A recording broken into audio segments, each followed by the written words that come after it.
wait till people come in. We ain't in no Okay. rush. How was the weather? How's the weather out? What did you enjoy the grandkids? Oh, did I? Oh, I enjoyed Skyland. Skyland was great. Tiana, Oh, Kiera, yeah. Two um, popped in here quick. huh? Two people popped in here quick. Okay. And Buddy, Shapinka's little boy, and Jalen. Oh, it was just after they left, it was so quiet. I was like, oh. So it was good. It was real good. That's good. That's good. That's good. That's good. That's good that you enjoyed them. Good birthday Yeah. month for you. Good birthday month for you. Oh, awesome, awesome month. I've been just ever since I left with you guys in Alabama. When I got to Alabama, starting there, all the way through. Hmm. Yep. So it's been a great, great, great birthday month. Whoop, whoop, whoop, whoop, whoop. Who's in here? I don't like people being in here and don't comment and showing your face. It could be Say bots in hey, here watching us. It say could be CIA. hello. The CIA could be in here watching us. We need to know who it is. Who is this? That's it. Got So two. we'll know what not to say. That's right. Two people in here and they don't want us to know it. Oh, went down to one. All right, got scared, huh? Yeah, we on to you. We on to you. Yeah. Yeah.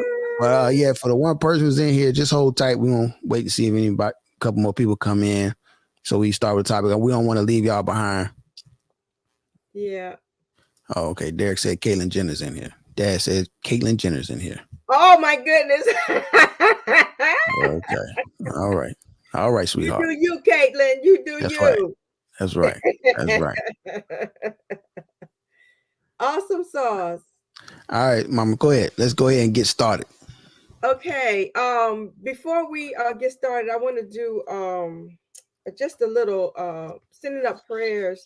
I don't know if you guys heard, but at Grambling State they had homecoming this weekend, and they well right before homecoming they had one person to die from a shooting on campus, and then this weekend they had another person. They had another shooting on yesterday, and one person died, and they had several people to get shot, and I don't know, how they're doing. So I want to send up prayers for those families from here at Grambling, and that's why that the Angel Tech app is so important, because right now they're looking for these guys, whoever it was that did all of this shooting. Where if they would have had the app and those kids was on campus and they had the apps going, they might have picked up on something, that the police would be able to use. So, but anyway, prayers up to those families for that people that passed away here at Grambling State University the weekend. I Yeah, want that to, is sad. yeah, that's very sad. You send your child off to college and then not knowing that, they're going to get, they're not going to make it back. So, Yeah. Need but more anyway, security. let's talk about, I want to talk about Black farmers. There's the Biden administration. They was supposed to be giving the Black farmers that $5 billion. And first, I want to give you a little background on Black farmers because a lot of people don't realize how many that there are quite a few Black farmers. And they say the states with the highest percentage of Black farmers are Mississippi, which is 12.6%. Is mostly southern states, of course. South Carolina, 8.1%. Louisiana, 6.4%. Alabama is 5.6%. And Georgia, 4.3%. They said that the USDA has admitted, listen now, admitted to having discriminated against Black farmers. The USDA said this. By 1992, the number of Black farmers had declined by 98%. Okay.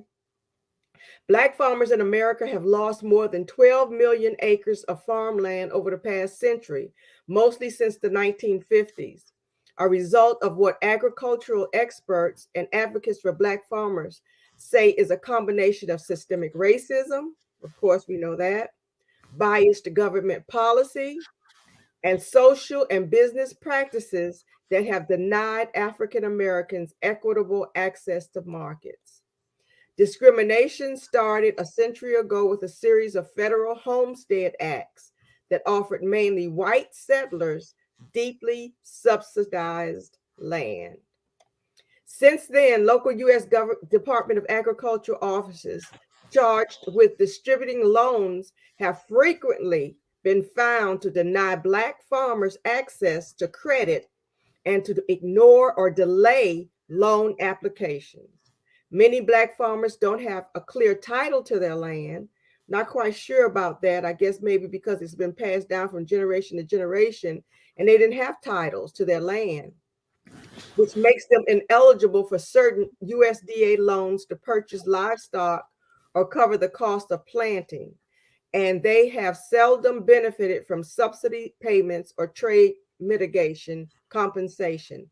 Almost all of President Donald Trump's $28 billion bailout that he gave for those affected by the China trade war went to white farmers.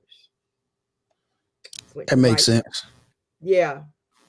So Biden's relief bill is the most significant legislation for Black farmers since the Civil Rights Act. It's so sad. $5 billion would go to farmers. Hold on. How long ago was the Civil Rights Act? A long time. Oh, what, 50 some years, right? Oh, thank you. Yes. Okay. And how many Democrats have we had in office? Okay, I'm gonna leave that alone. Yeah, leave that alone. $5 billion would go to farmers of color who have lost 90% of their land over the past century because of systemic discrimination and a cycle of debt. So and what brought all this up was the Grio, that magazine that I like to read about what the Black stuff that's going on in the Black community. Brought up a couple of things they said happened. Judge Marcia Morales Howard of the Middle District Court of Florida ruled in favor of a lawsuit filed against a loan forgiveness program for Black farmers, written into President Joe Biden's American Rescue Plan. A white farmer, Scott Wynn, alleged he had loan debt and also experienced financial hardship due to the coronavirus pandemic. You say it's Scott, right? That's such Scott a white Wynn. name. That's such a white name. And then this is another one. Another federal judge, Reed O'Connor, issued a preliminary injunction against the program in July and ordered that all payments to Black farmers pinned into Biden's March plan be halted until the suits are resolved. Other Georgias in Florida and Wisconsin have also issued orders against it. Just weeks after the rescue plan's passage, the very first lawsuit, Miller versus Vilsack, was filed in Texas by the state's agriculture commissioner, Sid Miller, who argued that the program discriminates against white farmers. His suit is backed by former Trump advisor, Stephen Miller. So now, all of a sudden, that this $5 billion is going to Black farmers. Now the white farmers are saying, "Oh no, you can't do that. That's discrimination against us." Not realize. I mean, since day one for Black farmers, they've been discriminated against. For all those who are just tuning in, we are talking about Black farmers versus the U.S. government. And so now a group of Black farmers has filed a motion to intervene as part of a Texas federal court battle over $5 billion in debt relief for farmers of color. The Black farmers are seeking to intervene in the suit, claiming the Agriculture Secretary, Tom Vilsack, the initial lawsuit's target, and the Justice Department would not defend the program as aggressively as they would. So the Black farmers are saying, hey, we'll handle this ourselves because you guys don't give a damn about us. And yeah, we'll go to court, but you're not going to defend us the way you should. Right. And that's right. So sad. That's so sad how these white farmers are all of a sudden, now talking about discrimination. Really? Because they don't have the right Black man in power in the White House to tell them to shut up. Right. And I'm going to give you an insight on this stuff, Black farmers, right? They don't teach our children this in school. You're talking about generations upon generations of families who have been shut out and shut down through the USDA. Very few farmers grow up. Very few people grow up and become farmers. Farmers, for the most part, is a family business. You grow up, you learn it. This is what you know. This is all you know. You know, that's how they're born and raised for the most part.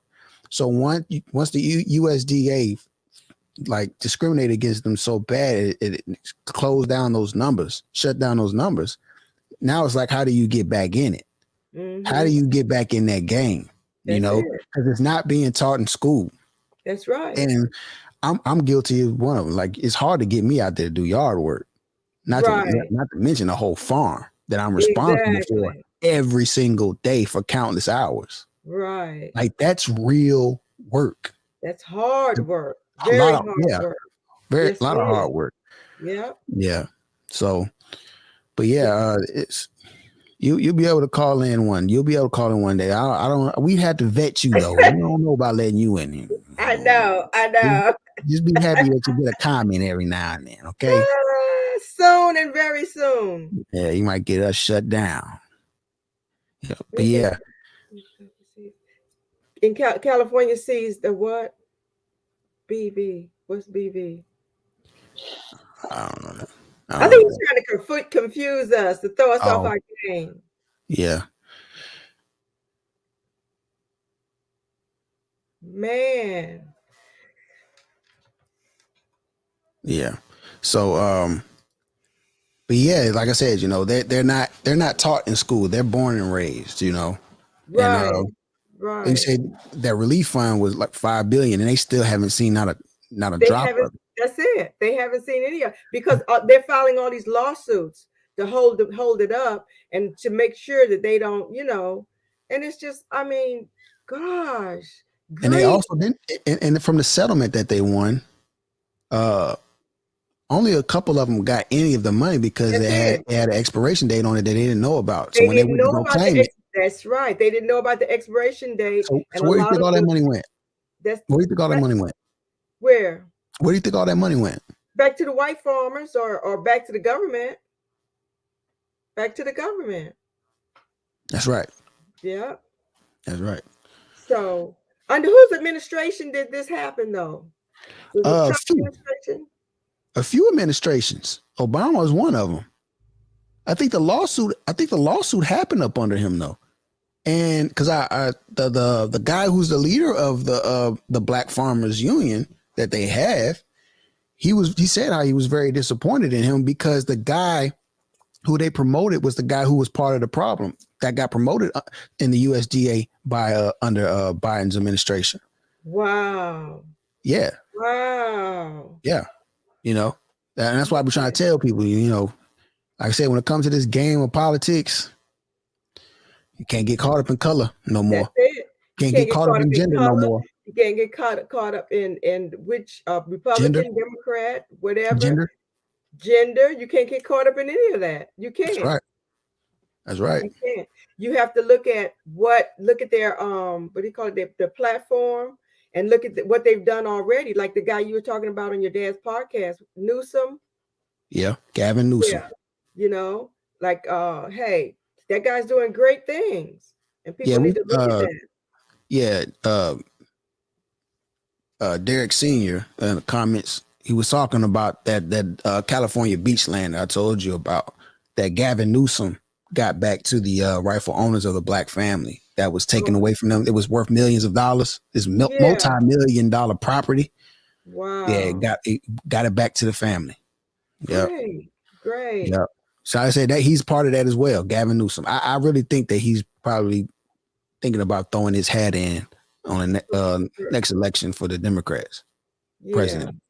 I sure hope so. Because what we've got now is just, you know, it's just not good.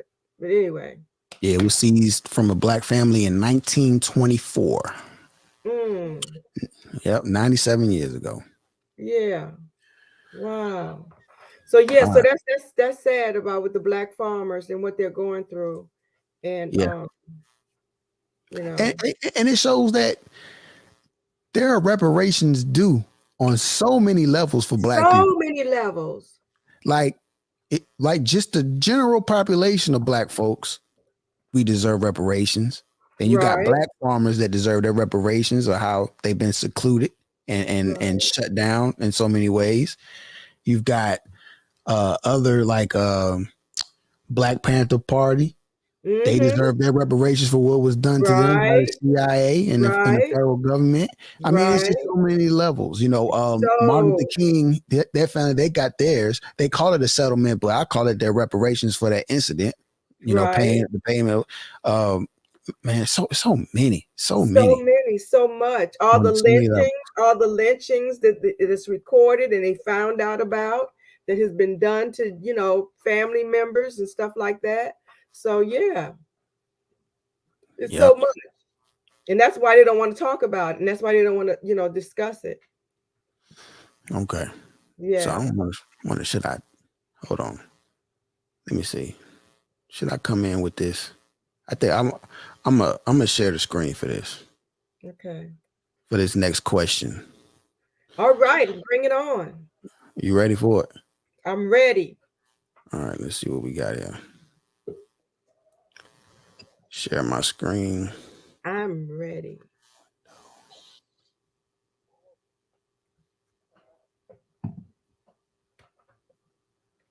I think this might be a good question to have. All right. Go back to it.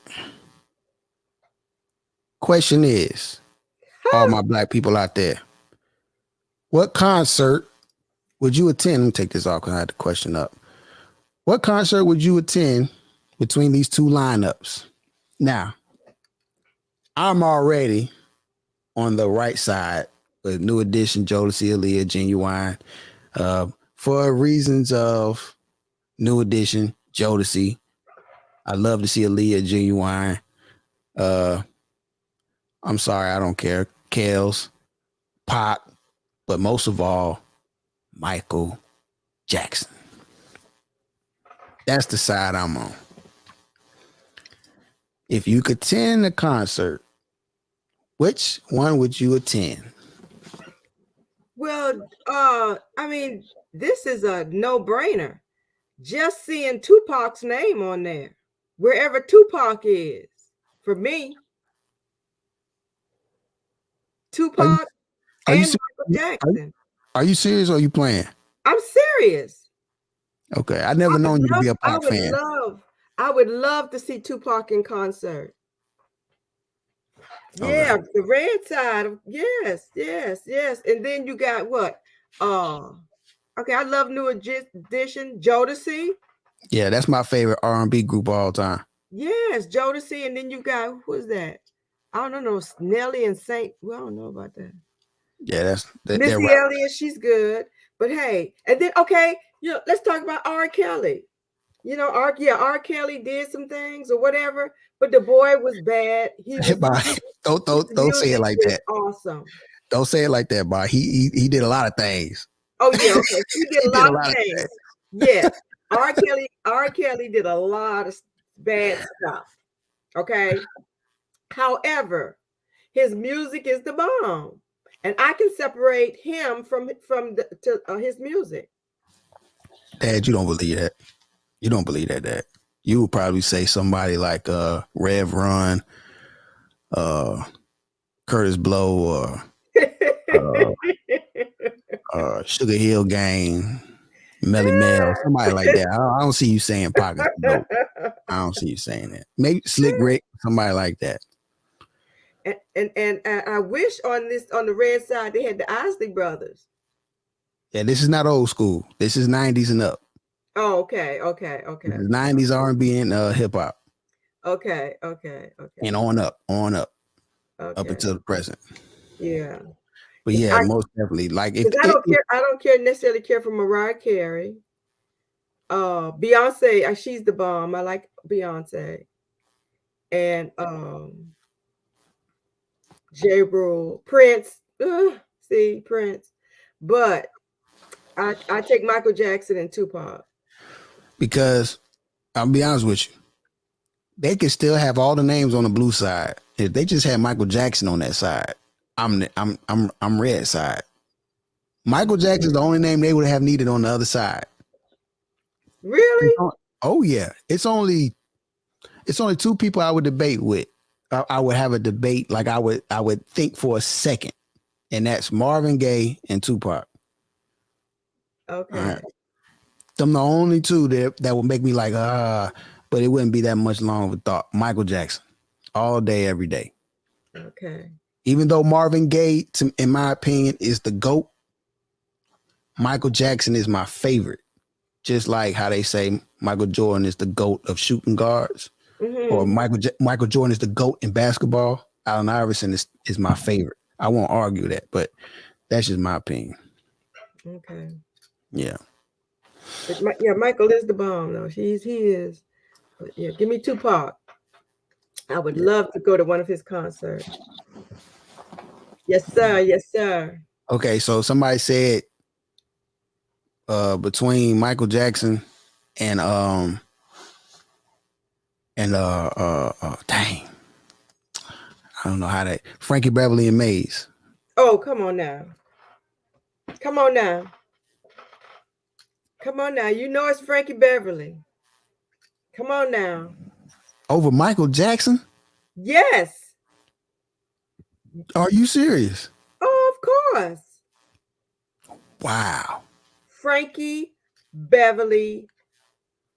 Michael Jackson got songs from when you basically knew about music up until now. Like his playlist. Frankie Beverly goes back even further than that. Frankie Beverly was back there with Marvin Gaye. Yes, sir. Frankie Beverly was out and about when Jackson 5 was out. Yes. You know how old Frankie Beverly is? I know how old Frankie Beverly is. Frankie Beverly has been popping a long time, sweetie. Give me a year.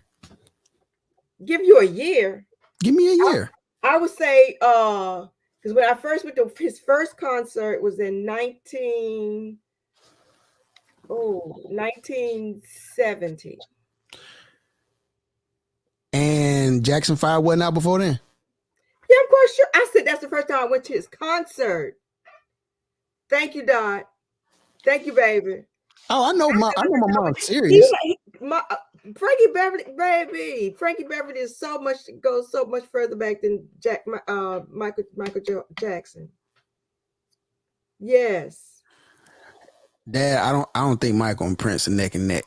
I don't even like to compare those two. I really wish they could have worked together. They didn't like each other. Look at there. Oh, we got somebody. Started in 76. Okay, whatever. I knew Frankie Beverly amazing. I go back as far as the Jackson 5.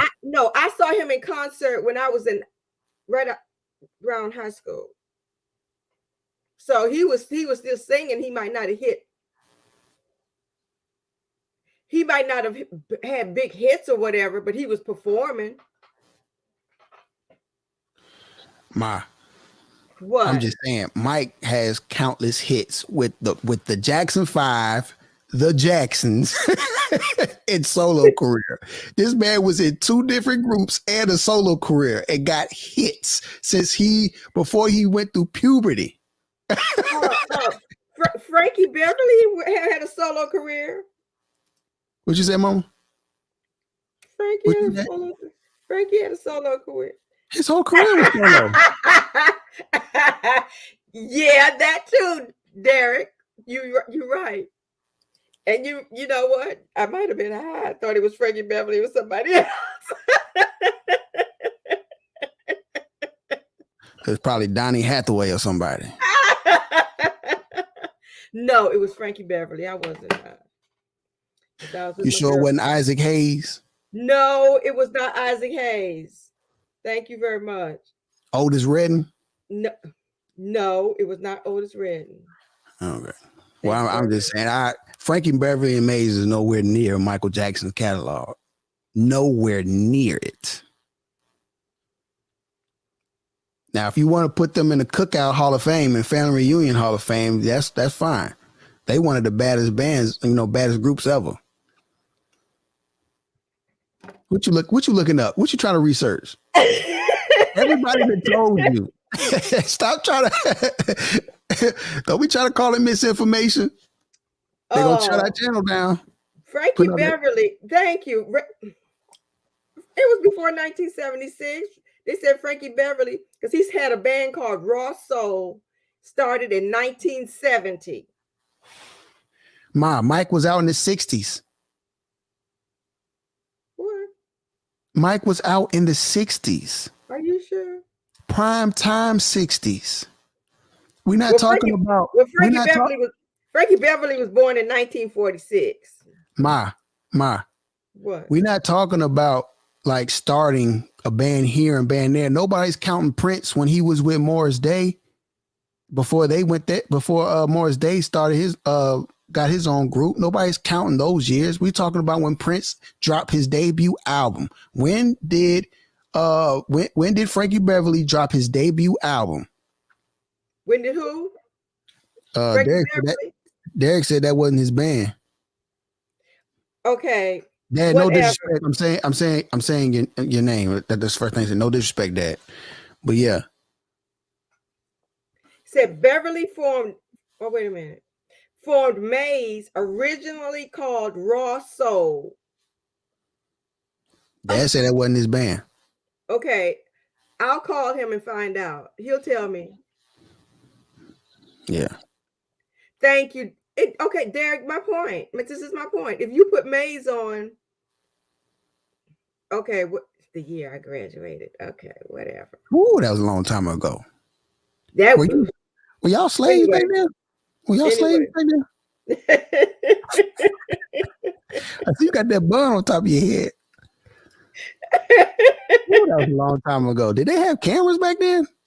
Okay, listen. He recorded with his first group in 1963. Ma, I recorded songs too years ago. That don't mean nothing. I'm talking about debut albums. A lot of artists recorded before they debuted their first album. Okay, in 1967, he cut If That's What You Wanted, which became a Northern Soul standard. Uh-huh. Okay, that was 1967. And you think they were listening to that over Jackson 5? I was listening to it. I was listening to it. 1, 2, 3. I was listening to it. And you were the only one, probably. They probably didn't hit where they was going to go until that's when Marvin Gaye put them up on that pedestal, and that's when they shot up. But a lot of artists record songs that nobody really knows about when they're coming up. But I'm talking about when they debut, like, hey, I'm here. This is us. It wasn't until 1976 and Michael Jackson was coming out with Off the Wall. He was with Quincy Jones on his solo tip, which outsold everybody. That's all I'm saying. Okay. I hear what you're saying. That's all I'm saying. And but my favorite artist is still Frankie Beverly. Yeah, my favorite artist is still Frankie Beverly. Oh, Ann Mays. Say Ann Mays. Frankie Beverly. There's no Frankie Beverly without Mays. No, Mays is the backup. He's they're the not voice. They're not the backup. He's the only one that sings. Ma. If he does not have Mays as his band, you cannot just say that Frankie Beverly would still be who he was. That band. Well, okay, Mays the band. But I'm saying him. They played that. That's the when you hear that and people get out their chairs, that's Mays. Whatever. But then Frankie comes in and bam. That's it. They were 1-1, Ma. They were 1-1. Okay, where we at? All right, so we almost at our time. Okay. We at our time. Shut it down. You over here talking crazy. Appreciate everybody that tuned in. Hey, we love y'all. Right. We shall see y'all. In 2 weeks? 2 weeks. Yeah. We'll be back on the scene. Like, subscribe, and share. That's right.